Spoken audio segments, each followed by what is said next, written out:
The Joe Rogan Experience. And I can be wrong. I don't have to be right about it. You might be wrong about the Joker. I'm not sure.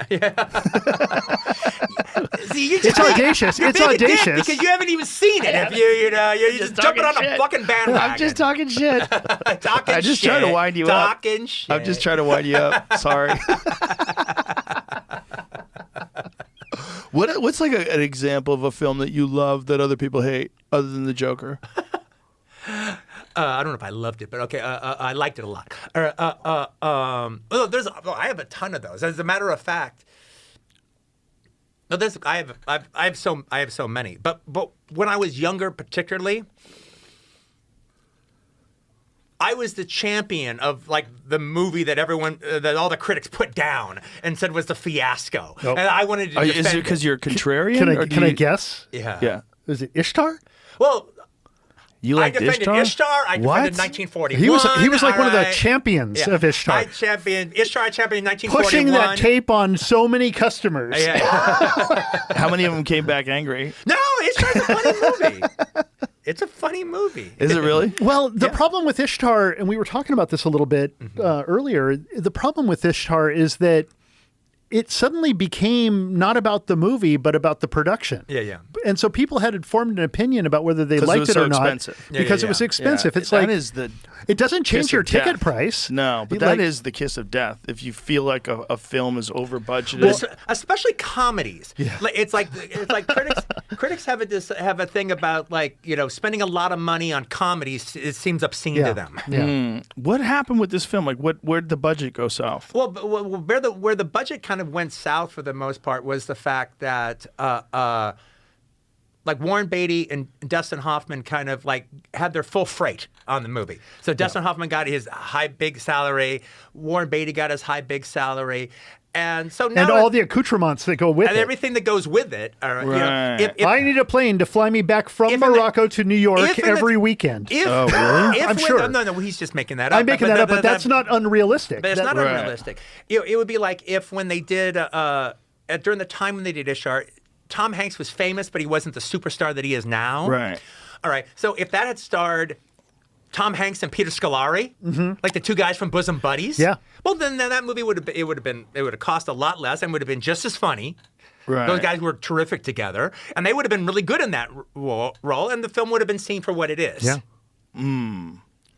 When a film does get labeled as a bloated film, though, that is the kiss of death. It kind of is. Because the general public will turn on it then. Yeah. They want it to fail. But you know what? You give those movies a couple of years, and suddenly they're like these amazing movies. Waterworld? Like, Waterworld's a pretty fun film. Shut the fuck up. I kind of have a great time watching. Waterworld was the first Laserdisc I ever bought. That and Days of Thunder. Here's one I bet you can't defend. Kevin Costner's The Postman. I never saw The Postman. I like the idea of The Postman. I remember the screenplay for The Postman was great. The idea that I never saw The Postman, but I actually like Kevin Costner. I love Kevin Costner. I think Dances with Wolves is one of the best movies but made Kevin in the last Costner is fucking awesome. I love that dude. Yeah. But you're right about The Postman. But I've always wanted to. It's hard to defend. I'm not saying he's right about it because I've never seen it. But now that says something that I've never seen it. But I wouldn't mind seeing it, and I'll bet you I'll like it. Yeah. But then there's films that are so bad they're great, like Showgirls. I love Showgirls. Showgirls is fucking great. Oh, Showgirls, there's nothing wrong with Showgirls. I can absolutely defend it. I can defend it as an entertainment piece. No, I am not a so bad as good guy. Okay. I'm not a so bad as good guy. You are a so bad as good guy. I'm not a so bad as good guy. The sex scene in the pool? Okay, that's a little ridiculous, but yes, the sex scene in the pool is a little ridiculous, but actually the fact that it's going for a Hollywood movie that's it's going there was actually interesting to me. But what I really liked her in it. But when she beats the shit out of that guy, that's so fucking cool. When she beats the shit out of the guy at the end, and the guy who fucked over her girlfriend and like beat up his girlfriend, and then she does these spinning roundhouse kicks and beats the fucking shit out of the guy. I was like, yeah, Elizabeth Berkley, go. What I love about Showgirls is normally a movie like Showgirls would be made for under $1 million, go straight to video, star Robert Davi, and just be this little little exploitation movie. And here was an example of that being made for $60 million with Paul Verhoeven directing. Doing whatever the fuck he wants. Doing whatever he wants, making it as big as possible. And we're releasing it NC-17. Fuck you It's basically all. the same as one of those sub-$1 million exploitation films. It still has Robert Davi in it. He's still playing the same part he would normally play. And so it's this opportunity to see one of those weird little, exploitation movies made in this grand fashion, in this huge fashion. It's Showgirls exciting. doesn't sit on a special shelf in my heart. All right. But I really liked it when I saw it. I saw it at the theaters. I love it enjoyed when it. Elizabeth Berkley pushes Gina Gershon down the. Is it Gina Gershon? She pushes down the stairs. Yeah.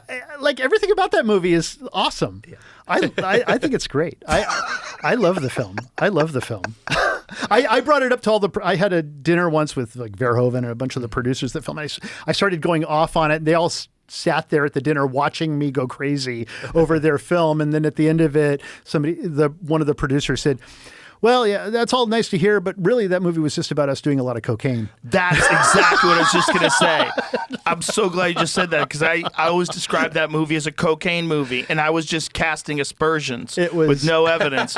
But it seems like cocaine a everywhere, cocaine apparently. movie. Yeah, because it seems like they thought it was great while they were doing it, but it's like, what are you doing? It's one of those things where you think it's great because you're on coke. I have a place in my heart for those big movies like that. I mean, Like I said, that's not the one I would make my case on, but I still don't like it.